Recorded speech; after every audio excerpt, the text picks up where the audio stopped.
Muraho mwese nongeye kubasuhuza kandi mbaha ikaze ku cyigisho gishya cyacu cyo kuri uyu munsi nk'ibisanzwe ni Baltazari. Tugiye rero kwigira hamwe icyigisho gifite umutwe uvuga ngo igitaramo cy'abadayimoni i Kigali cyangwa se mu Rwanda.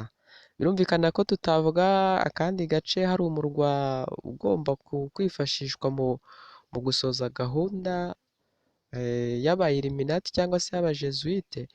Niyo mpamvu twavuze ngo igitaramo cy'abadayimoni i Kigali.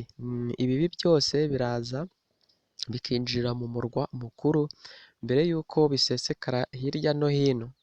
Niyo mpamvu rero icyigisho cyacu kuri uyu munsi tugiye gusobanura ibintu bikomeye cyane kuri kalendari y'abayiriminati. Hari ibintu bidasanzwe biri kugaragara tugendeye uko bagiye batondeka imyaka, uhereye mu mwaka w'ibihumbi 2020.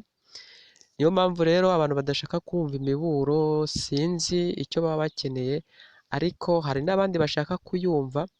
Niyo mpamvu rero tuje gusesengura ngo turebe neza abantu bagire umwitwarariko nk'uko tumaze iminsi tubibabwira.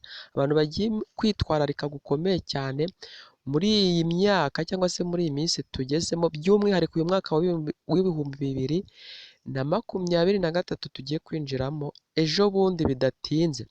Niyo mpamvu rero twebwe tuvuga ibintu mbere y'uko bibaho, kandi ni na Imana ibishaka, kugira ngo abana b'Imana cyangwa se abagenzi bari kugana Siyoni bataza kugwa mu gico cy'umwanzi Satani. Reka dusenge rero kugira ngo Imana iduhe umugisha muri iki cyigisho. Turagushimye Data wo mu ijuru, urakoze cyane.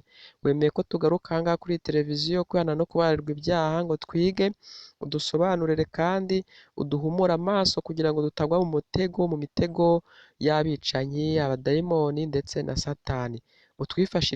Utwifashirize rero muri byose kuko tutishoboye, ahubwo dukeneye ubufasha bwawe, maze budukure habi butugeze aheza, mu izina ryawe Yesu Kristo urakoze, amena. Reka nongere nsuhuze inshuti n'abavandimwe bagenda bumva bino byigisho bakabikunda, kandi bakumva hari aho bibakoze ku mutima bakagerageza gutumira n'abandi cyangwa se bakabyohererezanya.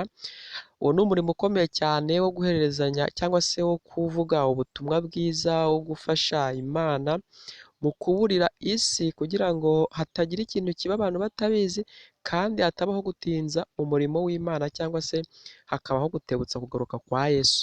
Niyo mpamvu rero mbanje gusuhuza abantu mwese muri hirya no hino mukurikirana kandi mugakunda iyi televiziyo, kandi nabibonye mwagiye mubikunda benshi. Rero mujye mudusengera kandi twese dufashanye, kuko Satani we aba yateze imitego myinshi cyane, ku buryo aba yumva hari ibintu bitavugwa, aba yumva hari ibintu byagumya kwihisha kugira ngo noneho bize bitunguye abantu. Ariko ntabwo icyo ngicyo Imana rero ijya igikunda.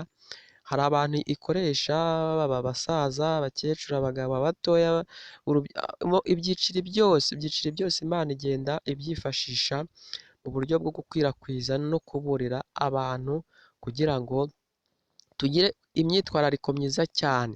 Niyo mpamvu rero tugarutse mu cyigisho cyacu kidasanzwe. Ni ukuvuga ngo ntabwo gisanzwe. Kubera iki?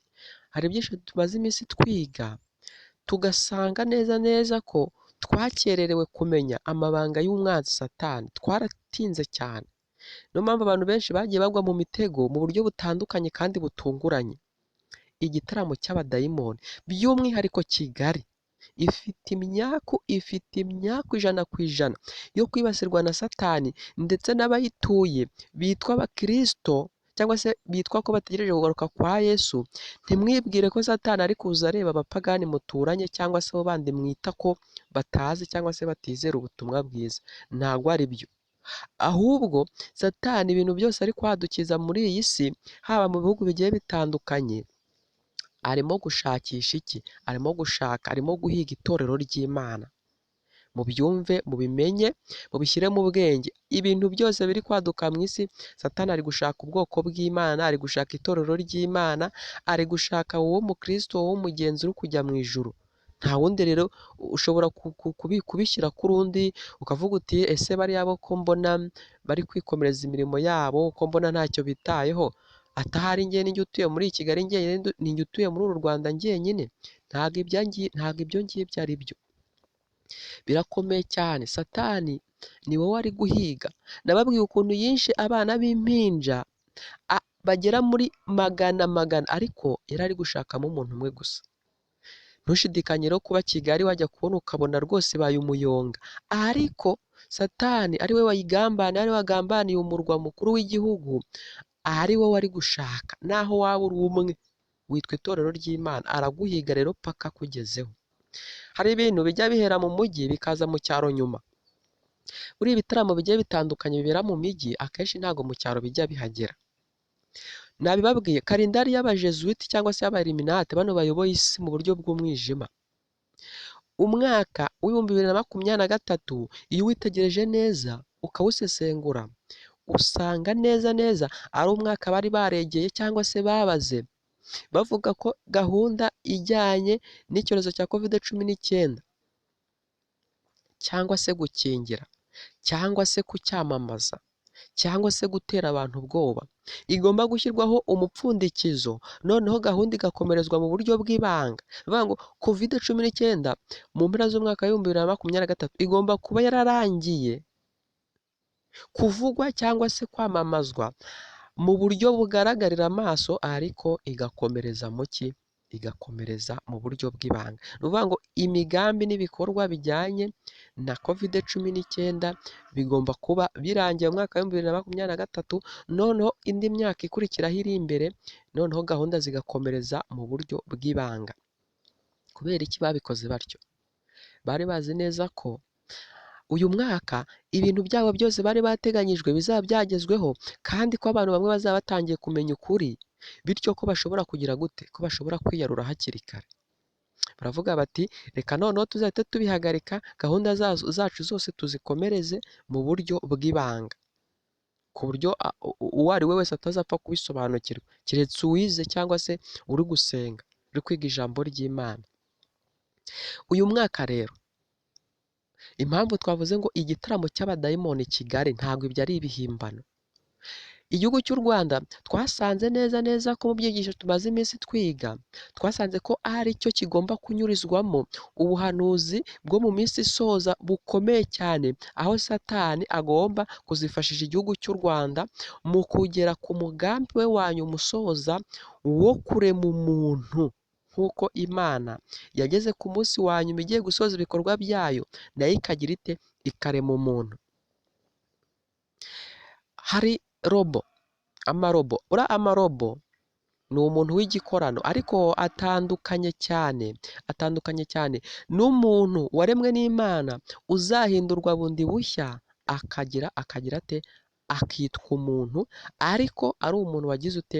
Wahinduwe. Ibyo rero mu bitandukanye. Satani niba yararemye umuntu mu buryo bwa robo, noneho ibyo ngibyo byo ntabwo abyifuza cyane, ahubwo ashaka kurema umuntu yifashishije ikiremwa cyangwa se icyabumbwe n'Imana. Hari gahunda ikomeye cyane abayiriminati bagenda bagaragaza, ni iriya miryango igiye yitandukanyijemo amazina cyangwa se ibyiciri, ariko mu by'ukuri bakorera hamwe, ni ukujijisha, ni uburyo bwo kujijisha.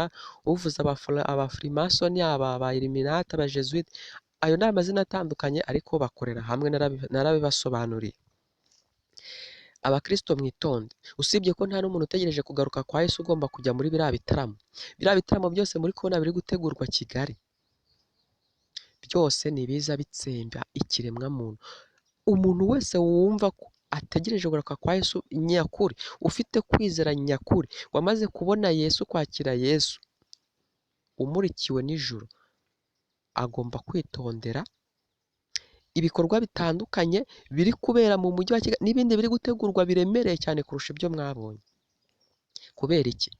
Biriya bitaramo muri kubona, iriya mikino igiye itandukanye iri gutegurwa, ukajya ukumva ngo ku nshuro ya mbere hari igikorwa kigiye kuba, kandi muri Afurika nibwo bwa mbere kihabereye, ukumva bagishyize hehe? I Kigali.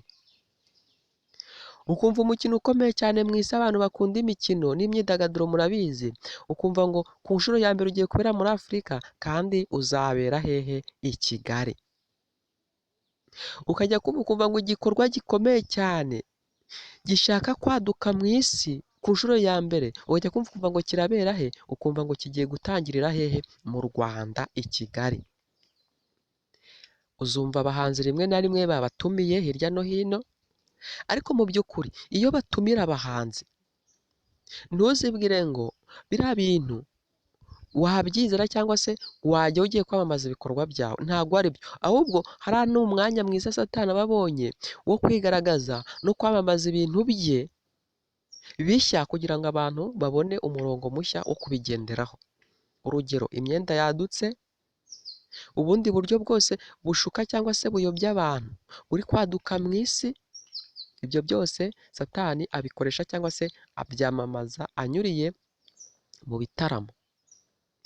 Ibi bitaramo rero mugenda mubona biba, iyi mikino igiye itandukanye bari kugenda bategura, ni ibintu biri kuza bijijisha abantu b'abakristo n'abanyarwanda muri rusange, kugira ngo bere kumva imiburo iri gutangwa no muri iki gihugu cyacu, noneho Satani agumye kubajijisha no kubayobya no kubasinziriza muri ibyo ngibyo, noneho abona ukuntu agera kuri wa mwaka we wa nyuma wa finali, Yesu Kristo agarutse, abantu batungurwe batangire kuvuga bati Yesu Kristo ntabwo twari tuzi ko azagaruka vuba bingana bitya, twari tuzi ko koko ari imikino.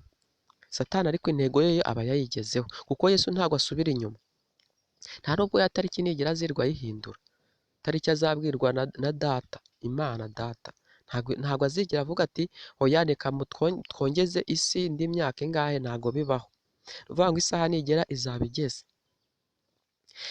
Biriya bintu byose muri kubona rero by'inzaduka, byose ni umugambi wa Satani wo kugira ngo ajijishe abantu, namara kubajijisha bazashiduke byarabarangiranye. Muzarebe ibibera mu bitaramo, habamo kwamamaza, ariko uzashishoze urebe nta kintu na kimwe cyagaragara mu kwamamaza kijyanye n'ibivuga ku Mana. Niyo batumira abapasiteri benshi baza bari kwamamaza ibya Satani, kuko abenshi ni abakozi ba Satani, ntabwo ari bose.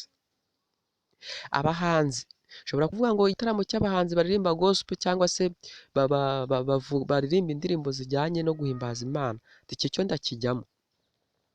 Ntubizi neza, nturabisobanukirwa, birakomeye cyane, tega amatwi. Abahanzi benshi mwita ko baririmba gospel, ubu abenshi basinye amasezerano na Satani, ariko ntimubizi kandi nta n'umuntu wapfa kubimenya, kuko bo bamaze gutwarwa n'iby'isi, barangije bakunda amafaranga kuyarutisha impano Imana yari yabahaye, bagombaga kwifashisha bagira bati babwiriza ubutumwa bwiza, bavuga mu magambo, bakaririmba indirimbo nziza n'ibyo, ariko gahunda zabo nyinshi aba ari izo kwamamariza Satani. Ushobora kujya muri icyo gitaramo ukibwira ngo urahurirayo n'abantu basanzwe, reka nkubwire, reka nkumenere ibanga. Ushobora kuzitabira igitaramo rimwe ukicara ku ntebe ukajya ugira ngo wicaranye n'umuntu, ariko mu by'ukuri ntabwo ari umuntu. Uwo muntu mwicaranye ntabwo ari umuntu. Kubera iki? Ugiye guhura n'ibyago bikomeye cyane, ubwo uwo witaga umuntu mwicaranye mu kanya agiye kugukorera ibintu utigeze ubona mu buzima bwawe, ukazasigara uba iciro ry'umugani. Cyabikoze hari abandi wenda bakwihana, kandi n'Imana ishobora kubikora ikagutangiraho urugero. Imana hari abantu igiye ihitamo ikabatangiramo urugero kubwo kutumvira, kugira ngo abandi bakurikire cyangwa se batangire gahunda nshya, abandi batangire batinye, bamenye ngo ikibujijwe koko kiba kibujijwe. Imikino, yaba iy'amaguru, yaba iy'intoki, zaba indirimbo, abakristo mubyitondere. Ubu abadayimoni biyambitse ishusho z'abantu, barangije baza mu bantu, wagenda mu muhanda ukaganira n'umuntu iminota igeze muri 30, ukurikiyeho cyangwa se agahe gakurikiyeho ukamubura. Ni urugero, muri hafi, murabyumva, ntabwo biratinda.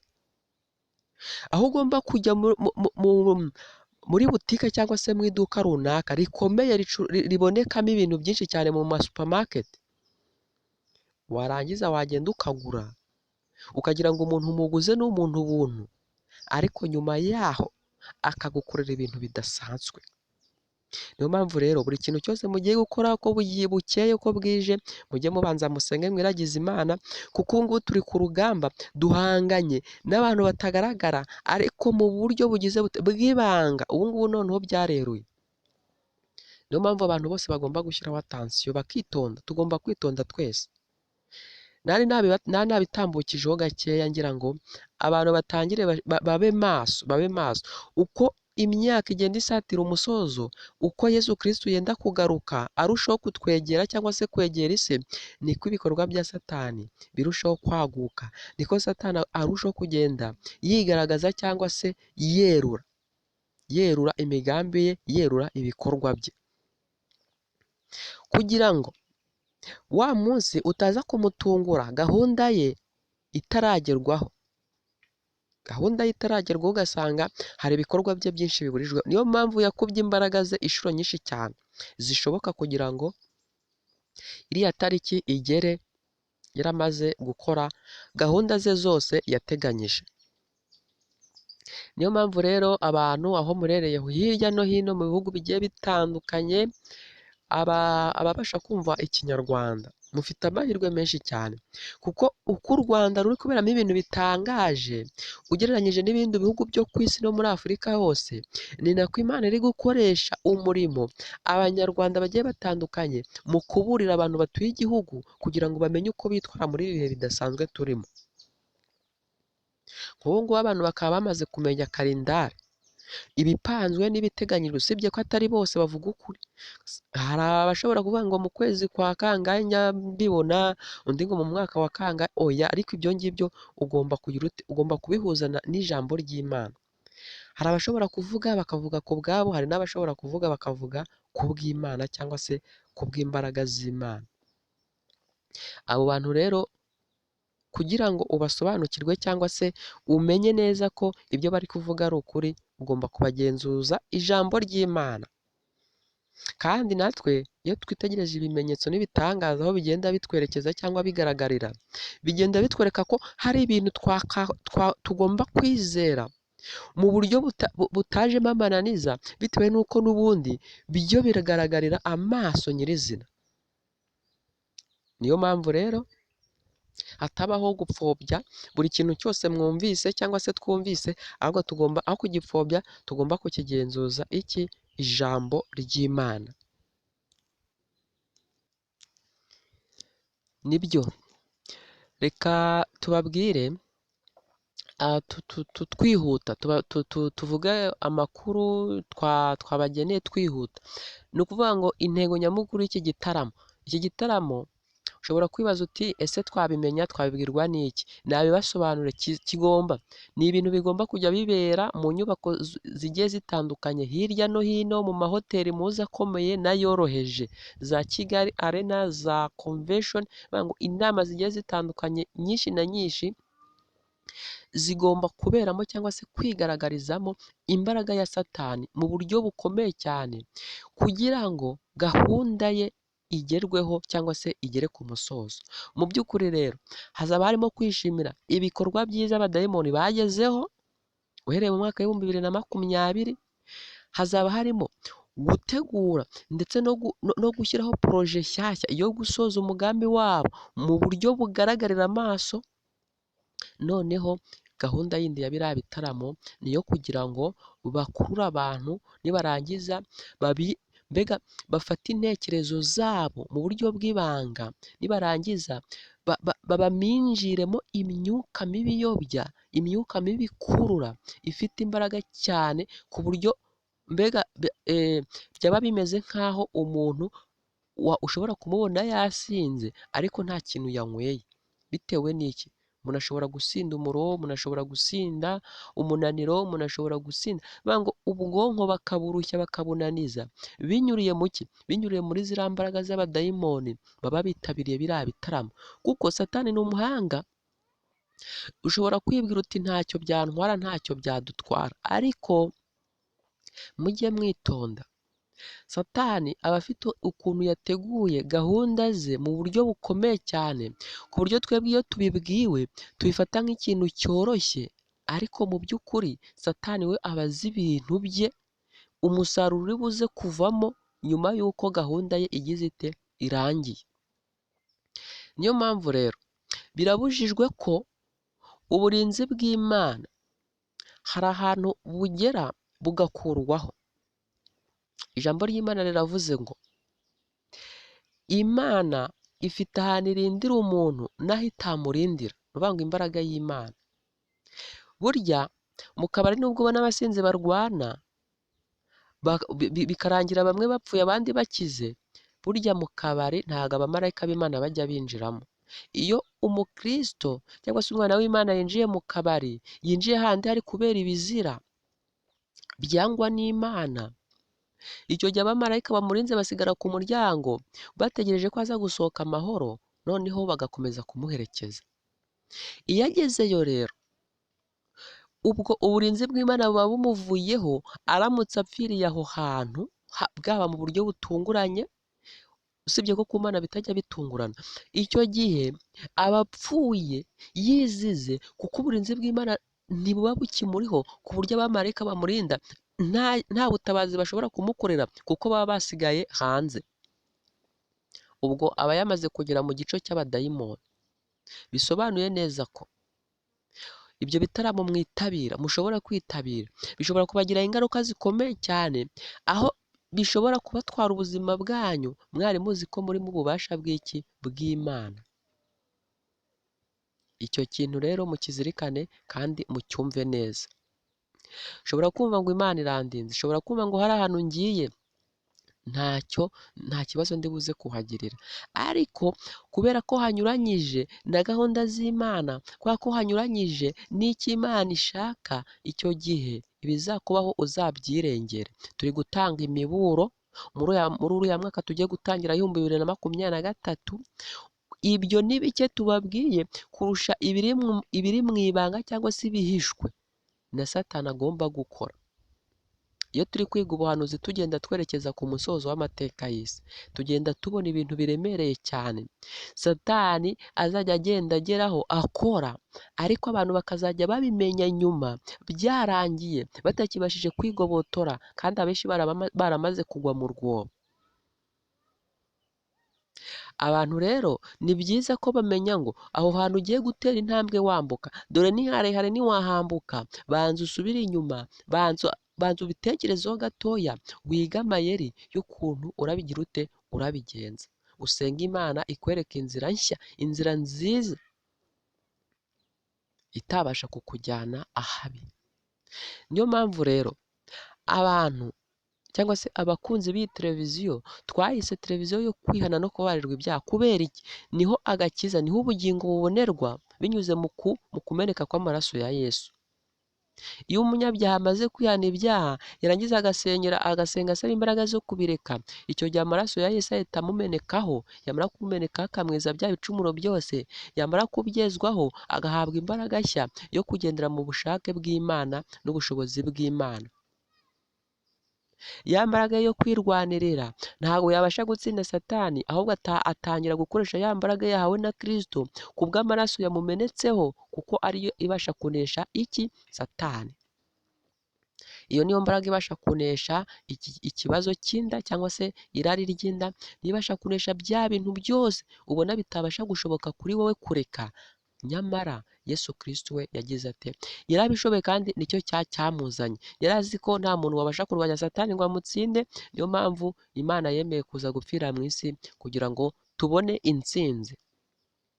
Niyo mpamvu ari amaraso ya Yesu ntabwo twapfusha ubusa, kuko arimo intsinzi, arimo kunesha, kandi iyi miburo yose tugenda duhabwa niyo kugira ngo tube maso duhumuke, kugira ngo tutaza kugwa mu mitego y'umwanzi Satani aba yaduteze.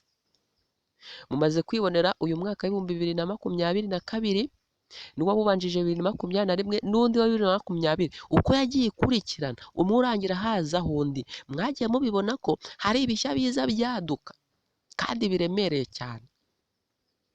Murebe ibyaduka byagaragaye muri uyu mwaka w'ibihumbi 2020. izamuka ry'ibiciro kuva wamenya ubwenge. Ibi bintu nawe ubitekerezeho, wicare wenyine ubitekerezeho, uvuga uti ubaze n'abakuru yemwe niba unari mutoya, ubaze ate ariko nibwo bwa mbere ibiciro byagera cyangwa byigeze no kubaho kera. Abakuru bazabigusobanurira neza ubyumve, kandi urahita uhakura ubwenge bwinshi cyane. Ikibazo cyo kubura kw'imvura bishobora kubaho ko mu myaka yashizeho byabayeho cyane, amapfa ashobora kuba yarabayeho, n'inzara nyinshi zagezeho turazizi mu mateka, ariko witonde, Satani afatanya ibintu bimwe byagiye bibaho kugira ngo ajijishe, akomekamo ikindi kintu cy'ibanga kiremereye kandi cyo kiza kirimbura. Izamuka ry'ibiciro ni umugambi wa Illuminati, ni umugambi wa Satani wo gushyira isi hasi, wo kwicaza isi hasi kugira ngo abantu nibamara kwicwa n'inzara, nibamara kubona bibashobeye, bazemere ububasha n'ibyo Satani ari kubasaba kugira ngo bagendere mu murongo bashakamo, narangiza abahe ibyo kurya, narangiza aborohereze, kuko ubutunzi bw'isi bwose abufite mu biganza. Imana yabaye ibumutije ngo abukoreshe icyo ashaka, nk'uko Imana yatije Satani Yobu. Satani agakoresha icyo ashaka Yobu, ariko ku musozo akaza kunanirwa, Yobu akanesha. Natwe rero tugomba kunesha aho Yobu yaneshereje, n'ubundi natwe niho tugomba kubonera intsinzi, kuko Satani aradufite, kandi Imana yemeye ko Satani atugaragaza agati kugira ngo habeho kwezwa, kugira ngo habeho gutandukanya izahabu n'ibindi bintu bidafite umumaro byose, noneho zahabu nziza itunganyijwe ishyirwe ukwayo, ndetse n'ibindi bindi bidafite icyo bimaze nabyo bishyirwe ukwabo. Amasaka n'inkumbi bigomba gutandukanywa. Uwo murimo rero mu gihe uri kubutungura abantu benshi, kuko bo bibwira ngo ni ibintu bidafite icyo bibarebaho. Oya, ibyo ngibyo byose biba bifite umugambi wabyo. Ntimuzirwe mwinubira ibigeragezo, muvuga muti ariko u Rwanda twaragowe twararushye. Oya, ahubwo mushime Imana, dushime Imana, kuko Imana yemera ko ibi bintu byose biba byaduka bihera mu Rwanda, kubera ko nababwiye ko u Rwanda Imana rifiteho umugambi ukomeye cyane utandukanye n'uw'ibindi bihugu byo mu isi. Ku iherezo dufite amahirwe, ku iherezo dufite umugisha ukomeye cyane urengeje uw'ibindi bihugu byose bituye ku isi. Niyo mpamvu rero tutagomba kugira dute, niyo mpamvu twe tutagomba kuregeka cyangwa se ngo turangare, ngo tubinjije, ngo natwe duhugire mu by'abandi bahugiyemo, mu by'ibindi bihugu bihugiyemo, kuko twebwe hari umwihariko uhari. Niba ushaka kubireba ubyitegereze, urajya nawe ubibona. Hari ibintu byinshi biri kuba, ushobora gushaka amakuru hirya no hino ugasanga aho ntabyo. Ukibaza uti ni ukuki abadayimoni bahisemo kuza gukorera ibitaramo i Kigali? Si uko mu yindi mirwa n'ibindi bihugu abadayimoni batajya bitabira ibyo bitaramo, baje kumurika ibyakorewe mu nganda zabo bishya bigezweho, ariko by'umwihariko mu Rwanda Kigali ho hari umwihariko, kuko ho bagomba kuza benshi cyane, kandi mu buryo bugaragarira amaso, ariko bw'ibanga, ku buryo utagenda umukureho ngo nguyu. Ntabwo ari ibyo, ahubwo uwasenze n'ufite umucyo w'Imana niwe uzajya ubasha gutandukanya umuntu buntu n'umuntu wiyambitse ishusho ya dayimoni. Kigiye gusetsa rero, ugiye kujya wicara mu modoka wicarane n'umudayimoni utabizi. Niyo mpamvu nababwiye ngo musenge kandi mube maso, turugarijwe. Abadayimoni bahubutse mu kirere, bose bageze bate? Bageze ku butaka bw'isi, baje gusoza gahunda Satani yatangije mu ijuru, baje gusoza urugamba Satani yatangije mu ijuru rwo kurwanya ubutegetsi bw'Imana, bwo kurwanya ingoma y'Imana, ariko ntazayitsinda, kuko ibye byose ni ukurwana, ariko ntabwo ajya anesha, kuko turabizi ko Imana ariyo iri hejuru ya byose. Niyo mpamvu rero abantu mureke dukorere Imana, mureke dukunde Imana, mureke tuyoboke Imana, abe ariyo twumvira, kubera ko n'ubundi niyo yanesheje. Abakorera Satani nizeye ko nta tsinze muzigera mubona. Mureke duhitemo urugamba cyangwa se uruhande rwiza runesha, urugamba runesha. Sinzi impamvu abantu bahitamo ikibi kandi icyiza gihari. Sinzi impamvu twahitamo umuvumo kandi umugisha uhari.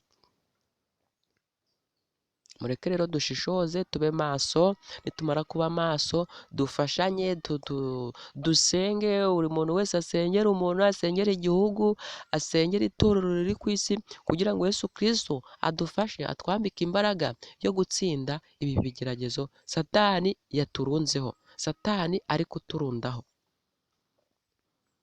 Kubw'iyo mpamvu rero iby'iki gitaramo murabyumvise, ntabwo turagitindaho cyane, kandi nta nubwo turamara iminota myinshi cyane, ahubwo buri muntu wese ubwo agiye kubigira ibye, kandi ibyo akora byose, ibyo dukora byose, buri muntu wese abigira ibye kandi ajya abizirikana ku mutima, kugira ngo ibintu birusheho kugenda neza.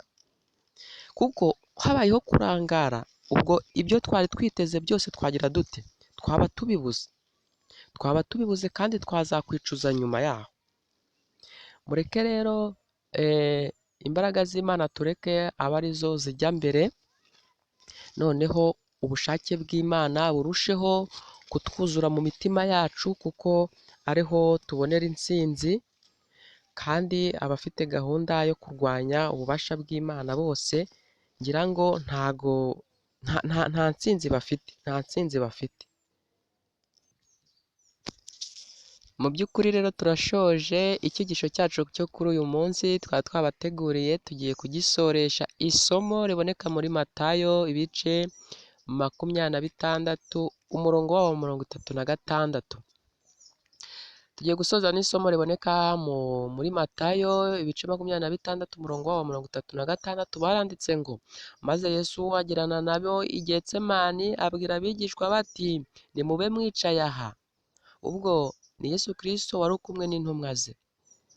Nigire hariya nsenge, ni Yesu uri kubivuga. 37 ajyana Petero na bene Zebedeyo bombi, atangira kubabara no guhagarika umutima cyane.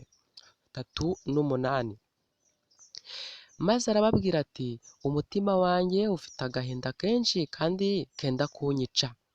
Mwumve Imana amagambo yari irimo kuvuga. Mugume hano mubane maso nanjye. Ubwo Yesu Kristo ari gusaba imbaraga, ari gushaka imbaraga.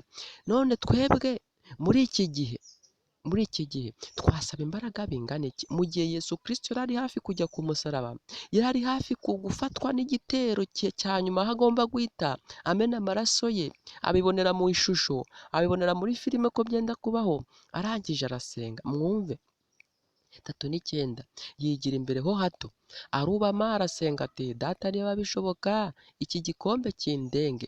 Ruvuga ngo iyo bigeragezo ndi kubona ngiye kunyuramo n'ibi ngibi ndimo, ndabona urupfu kurwihanganira bitagishobotse. Data ibi byashoboka ko ubikuraho. Ubwo ari gusenga asaba imbaraga, ashaka guhunga iki? Ibigeragezo. Ariko se hano ikigeragezo cyakuweho? Reka twumve hano hepfo. Ariko bye kuba uko ngiyeho nshaka, ahubwo biba uko wowe ushaka. Buri muntu wese iri somo njya nkunda kuribabwira. Dusenge dusaba ngo Mana bibe uko ushaka kurusha uko twebwe tugira dute turi gushaka, kuko twebwe kamere y'icyaha idukurura ku gukora ibibi, rero kamere y'Imana yo idukurura ku gukora ibyiza. Niyo mpamvu tugomba gusenga isengesho ryacu rya buri munsi tuvuga tuti twugarijwe n'ibigeragezo kandi byenda kutwica, reka Mana ibyo ushaka aba ari byo biba, kuko naho napfa napfira mu bwami bwawe, napfira mu biganza byawe. 40 agaruka aho abigishwa bari, asanga basinziriye, abaza Petero ati harya ntimubashije kubana nanjye maso? Ruvuga ngo Yesu Kristo yari yarasize abahaye isezerano ry'uko bagomba gusigara bari maso, azamukana n'abandi 3, abandi basigara babwira ngo musigare muri maso, musenge mutajya mu moshya. Yari azi neza ibintu bigiye kubaho, yari azi ko Petero mu kanya gato yagiye kwihakana Yesu, yari azi ko intumwa zigiye gutatana hirya no hino kubera akarengane n'ibigeragezo bikomeye cyane. Yarabibonaga ariko bo ntibabibonaga. Niyo mpamvu Imana iri gutanga imiburo. Nk'ubu kino cyigisho hari abantu bamwe bagiye kucyumva, bamwe bakakizirikana ku mutima, bagatangira urugendo rushya, ariko abandi bagaterera aho ngaho bakavuga bati biriya si ibyanjye, si bindeba, nta nubwo biriya mbyizera, nta n'icyo bimaze. Ariko Yesu akabibona, amarira akaza. Yesu akabona ibintu bigiye kuba ku ntumwa, amarira akaza. Arazibaza ati harya ntimubashije kwihangana ngo mube maso mumarane nanjye byibuze isaha imwe? Umva ikibazo yababajije. Ese nshuti bene data, ntabwo tukibajije kwihangana imyaka twamaze twihangana twizera? Ese ibi bigeragezo biremereye, nyamara habura agahe gatoya, harabura akantu gatoya cyane wese dutabare? Ntabwo mukibashije ngo mureke twihangane agahe gatoya cyane ko kugeragezwa no kwezwa? 41. Mube maso musenge mutajya mu moshya. Umutima niwo ukunze ariko umubiri ufite intege nke. Yongera kugenda ubwa kabiri, mubyumve. Arasenga ati data niba bishoboka ko iki kindenga ngo cyereka nkinywereyeho, ibyo ushaka aba ari byo biba. Ku nshuro ya kabiri asenga asubiramo isengesho rimwe. Ariko twebwe turarangaye, twebwe turi kuvuga ko dutegereje kugaruka kwa Yesu, ariko ntituri gutera ikirenge muke. Amasengesho turi gusenga nasaba ibindi bihwanye na kamere, ntabwo arasaba gutsinda ibigeragezo no kunesha icyaha. Yongeye kugaruka asanga basinziriye kuko amaso yabo yari aremereye. Ku nshuro ya kabiri agarutse asanga bagize bate? Basinziriye. Yesu ari kutubwira ngo tube maso kurusha uko twigeze tuba maso, nyamara ahubwo akaba aribwo turushaho gusinzira. Nk'ubu ngubu ndi kubabwira ngo uyu mwaka w'2023 hari ibintu bidasanzwe Imana yabashije cyangwa se yatangiye guhishurira abana bayo kugira ngo babigeze ku bwoko bw'Imana. Babe maso, bashishoze, twese hamwe tubone inzira nyakuri. Ariko abantu barasinziriye, nta muntu ukibashije kumva imiburo. Reka mwumve 44. Arongera abasigaho, aragenda asanga ubwa gatatu, aragenda asenga ubwa gatatu avuga amagambo amwe nk'aya mbere. 45.